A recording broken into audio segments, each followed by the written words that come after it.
Welcome to our 7th video lecture on Lesson 7 from Clayton Croy's A Primer to Biblical Greek. In this lecture, we will consider the present indicative of the verb eimi, which means to be, and forms of the personal pronouns and the ways in which they occur in sentences. First, let's begin with a brief overview of the lesson. This chapter in particular from Croy's textbook provides a lot of information, and only some of it will be of particular value for this class. And so because of that, I suggest that you begin by skimming sections 42 and 44, which concern accent rules. Since we are not stressing accents in this class, nor are we really memorizing those rules, I don't think it's necessary for you to pay a lot of attention to these sections. Rather, I encourage you to focus on specific parts of the chapter. First, I think you should focus on section 43, which is the form of the present indicative of eimi. And what I suggest is that you memorize each of these 6 forms as a vocabulary item. Next, you should focus on section 45, which provide charts for the personal pronouns. Again, I'm going to recommend that you memorize the first and the second person pronouns, which are found in section 45.1 and 45.2. I think that this will be ultimately easier for you to recognize these forms rather than trying to reproduce the charts as a whole. Finally, I encourage you to go at third person pronouns by recognizing first and foremost how they resemble the definite article. Doing so will hopefully free you time from having to memorize that chart as a whole, or even each of those forms as separate vocabulary. So to begin with, let's consider the present indicative of eimi. The image there to the left indicates the sort of significance of the verb eimi, to be or not to be. Eimi is a verb of being. The infinitive we would translate as to be. In English, we would translate the different forms of the to be verb as I am, you are, he, she, or it is, we are, y'all are, and they are. And you can hear in the repetition of English of are that the forms are similar in some cases. Well, unfortunately, with Greek, we don't have that same sort of overlap. Instead, we can see the forms of the present indicative of eimi here. Eimi, esti, or estin, esmen, este, ac, or acine. And you see there's only a little commonality with other verb forms in the first person plural and the second person plural. And so that's the reason why I'm encouraging you to memorize these as vocabulary. So eimi means I am, a means you are, esti or estin means he, she, or it is, asman means we are, este means you all are, ac or acine means they are.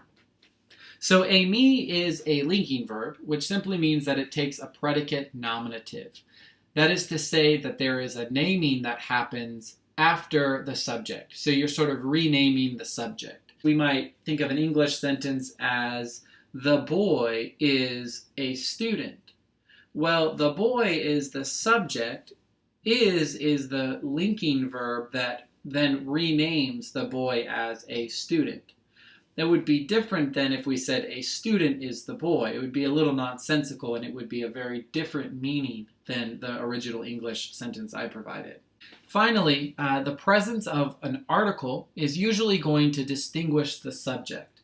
Again, to return to that English sentence, the boy is a student, the presence of that definite article with the boy would tell us that that's the subject rather than the noun that follows after the is verb, which is a student. We're going to move on now to pronouns. So what is a pronoun? Well, pronouns are words that take the place of nouns. You can see it here with the image to your right. Elizabeth told Amanda that she had a problem. And then there's the question, who had a problem?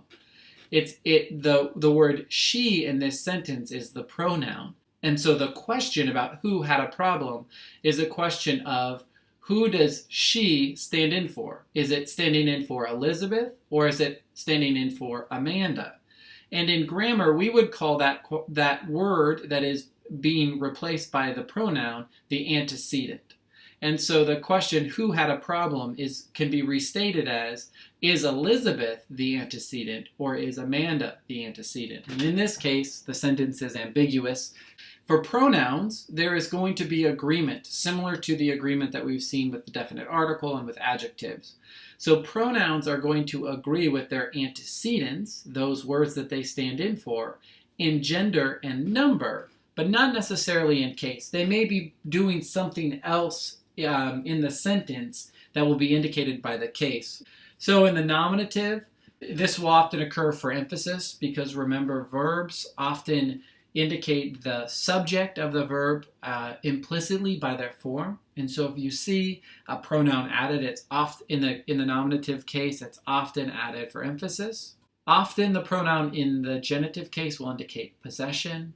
The dative often indicates to or for. Sometimes it's known as the indirect object.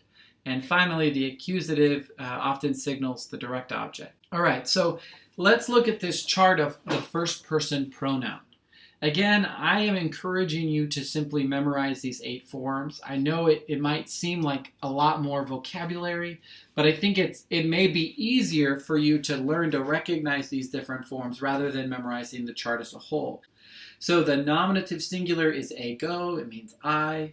Emu or mu means of me. Emoi or moi means to or for me. Eme or me means me. Hemes means we. Hemon means of us. Hemin means to or for us. And hemas means us. And so you can see in red some basic similarities with other forms of nouns and adjectives that we've seen in past lessons. Those should sort of clue you off that they're in the genitive, the oo or the on, or the use of the iota in the dative. And then, of course, the alpha sigma ending in the plural accusative is very similar to other forms of nouns and adjectives that we've seen. All right, let's then look at the second person pronouns. Again, I suggest you memorize these forms for the sake of learning to recognize them in sentences that you'll be translating. So beginning with the nominative su, which just means you. Su or su. Soy or soy means to or for you. Say or say simply means you. Humes means y'all. Humon means of y'all. Human means to or for y'all. And humas means y'all. So there are some important similarities between first and second person pronouns, but some differences as well. The first then is to look at that left column of the singular. You'll notice that the second person pronouns all have that sigma. And we'll remember that the first person pronouns in the singular all had the mu. So that's one way to differentiate them. But then the endings look very similar in those two types of pronouns. And similarly with the plural, here the second person plural pronouns all have the upsilon. But in the first person pronouns, they all had the eta. So again, the forms were similar. It was just that those first letters that are a little different. Third person pronouns are a little bit easier for our sakes, or at least there's less memorization. So in most cases, they're formed by adding the endings of adjectives to the stem au, tas. So remember, here are the endings of nouns or adjectives. Os, e, on, u, es, u, o, e, o, on, en, on, e, on. Oi, I, a, on, ois, eis, ois, us, as, a, oi, I, a. You can see these forms are easily added on to that stem out in this chart of the singular third person pronoun. You can see autas, aute, auta, autu, autes, autu, auto, aute, auto, auton, auten, auta. The only real difference is in that singular neuter nominative and that singular neuter accusative where it's auta, highlighted by the green font there. Otherwise, the red font is sort of what you would expect. Now with the plural, again, very similar. We're just adding those endings for nouns and adjectives. Autoi, autai, auta, auton, auton, auton, autois, autais, autois, autus, autas, auta. So the red indicates that these are the endings that we've come to love and recognize. And so what you need to remember then is just that the out in front indicates that you have a third person pronoun. He, she, or it, or they. All right, so let's get started with a quick exercise from the practice and review exercises. So let's read it. Hai, su, hai, humon, ehusin, hamartian, hati, esthiate, ton, arton, ton, teknon. So remember, here is the course of action I suggest for getting at these translations. Begin by finding the simple sentence. Bracket prepositional phrases. Look for the main verb. Find the nominative, which is the subject, and the accusative, which is the direct object, and then begin to translate the rest of the sentence. We begin by bracketing prepositional phrases, and in this case there are no prepositional phrases, so we can sort of check that step off our list. Next, we're going to look for the main verb, and here we will notice that there are two verbs, ehusin and esthiate. We will recall from an earlier lesson that esthiate follows hati, which just means that or because, and we explained in that earlier lesson that usually verbs that follow hati are not the main verb, but they are dependent clauses that are completing the idea of an earlier verbal idea. So we're going to bracket that one. Other indicators that ehusin is actually our main verb is given by those first two words in a sentence, hai, su, hai. Now there are some really clear giveaways that this is the nominative noun, that we have the definite article hai, which you have begun to recognize, and then su hai, which has a typical feminine plural ending. So we would be right to think of this as a first declension noun. We've begun working with these, and so we're confident that this is actually our nominative. And coincidentally, it is plural and therefore agrees with the verb ehusin, which is present active indicative third person plural. Here I've put a triangle over that hati just to remind ourselves that what follows is a dependent clause, that it depends on what precedes it. And so then we can arrive at a simple sentence, which is the souls have sin. And we can translate the other half of that sentence, because you ate the bread. All right, so that is the simplest of the sentences, but we're left with a few genitives to translate. And the first is the word humon. And I've drawn a little arrow here, a little arch, to connect humon to hai su he, to suggest to myself that it's a genitive of possession. It's telling us which or whose souls are in mind. And here, humon is an example of a second person plural pronoun, plural and genitive.